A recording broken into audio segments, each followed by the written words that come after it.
Bonjour à tous, je m'appelle Marc.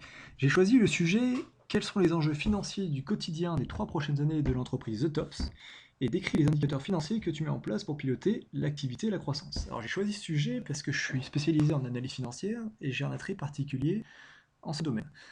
Alors, pour commencer, avant de rentrer dans le vif du sujet, je suis parti d'un business plan qui est pour moi vital dans la vie d'une startup avec le descriptif de l'activité de la société et les grandes hypothèses sur les 3 prochaines années. Donc, pour résumer rapidement, mais je vous laisserai parcourir le fichier, puisque j'ai que 3 minutes, l'activité de la société est la vente de capsules de bière personnalisables sur le marché européen et nord-américain, avec 2 lignes de produits, les capsules plastiques et les capsules inox. Donc j'ai détaillé pays par pays la croissance de chaque ligne de produit, jusqu'à donc au chiffre d'affaires. Puis je suis venu tirer le coût de revient, qui revient aux matières premières, les coûts d'ouvriers, le leasing des machines, l'électricité liée à la production, le coût de transport, ce qui me donne une marge brute totale de l'activité, et je suis venu tirer des coûts de structure, des autres coûts liés notamment au marketing et à la communication, les impôts et taxes pour avoir un EBITDA. Pour moi, il est très important de descendre jusqu'à l'EBITDA pour piloter une activité. Alors rentrons dans le vif du sujet. Au niveau du monitoring, l'analyse se décompose en 3 axes. Premier axe, l'EBITDA. Alors au niveau opérationnel, il faut savoir que chaque pays aura à reporter son chiffre d'affaires par ligne de produit, plus les coûts de revient, les coûts de transport, pour descendre à la marge brute. Ensuite, donc chaque pays viendra alimenter ma feuille d'analyse globale, qui est une synthèse de chaque pays.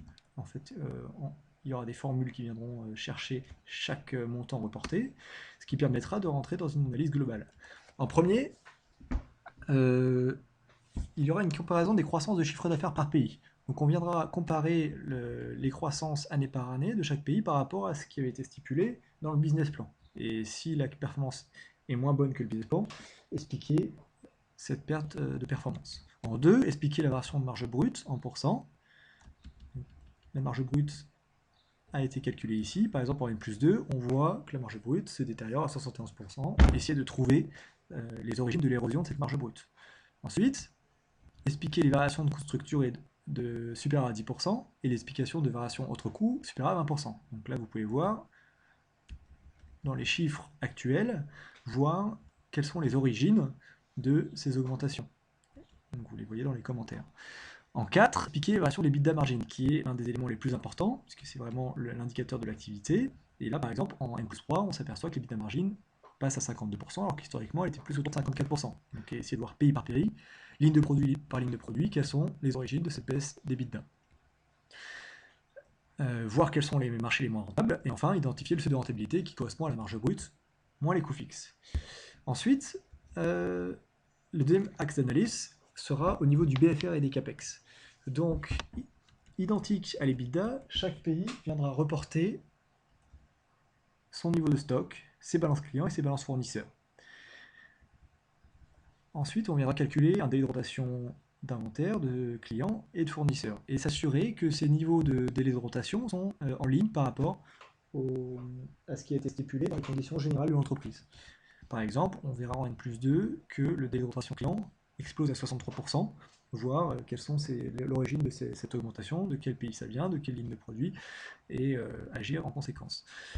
Donc on en tombe à un cash conversion cycle, celui-là qui est calculé via la somme des 3 cycles de conversion, s'assurer que celui-là est inférieur à 15 jours. Là en N+2, on voit aussi qu'il y a une explosion, notamment liée au DSO, donc il va falloir l'analyser.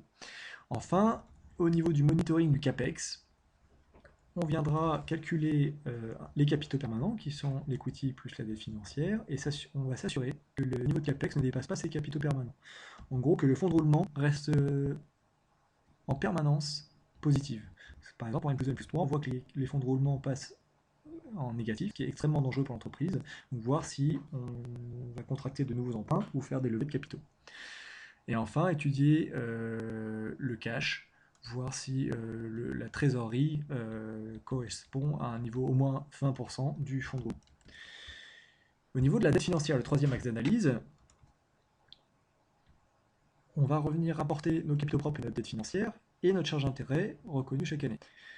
Dans ce cas-là, il y aura 3 points à vérifier, s'assurer que le remboursement des intérêts est inférieur à 10% de l'EBITDA pour être sûr qu'on puisse répondre à nos obligations.